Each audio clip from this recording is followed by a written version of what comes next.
இன்றே டவுன்லோட் செய்து உங்கள் ஃபேவரட் ஷோக்களை என்ஜாய் பண்ணுங்க. பல நூற்றாண்டுகளுக்கு முன்னாடி இங்க சிவன் கோவில் இருந்திருக்கு. சாமியாடிக்க அருள் வந்து இது சிவனோட சொத்து, அடுத்தவங்களுக்கு வித்துடாதேன்னு வாக்கு கொடுத்திருக்காரு. கடவுளோட உத்தரவை மீற முடியுமா? இனி இது சிவனோட சொத்து தான்.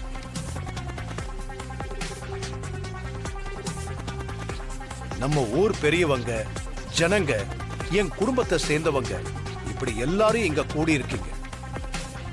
உங்க எல்லாருக்கும் முன்னாடி இந்த ரகுராம் கொடுக்கிற வாக்கு இதுதான்.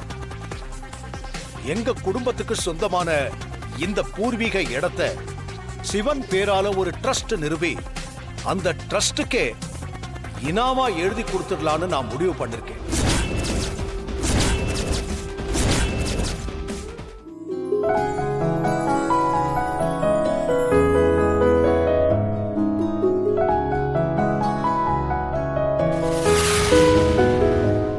ரகு, சரியான முடிவுப்பா.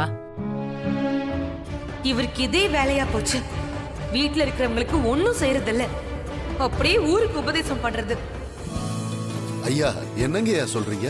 ஆமா, அது மட்டும் இல்ல, லிங்கம் கிடைச்ச இடத்துல சிவனுக்கு ஒரு ஆலயை எழுப்பி நம்ம ஊர் ஜனங்க மட்டும் இல்லாம சிவ பக்தர்கள் அத்தனை பேரும் வந்து தரிசனம் பண்றதுக்கான ஒரு பெரிய சிவன் கோயிலை நானே கட்டி கொடுக்கிறேன். இது என்னோட விருப்பம். என்னோட இந்த விருப்பத்தை எல்லாரும் ஏத்துக்கணும்னு கேட்டுக்கிறேன்.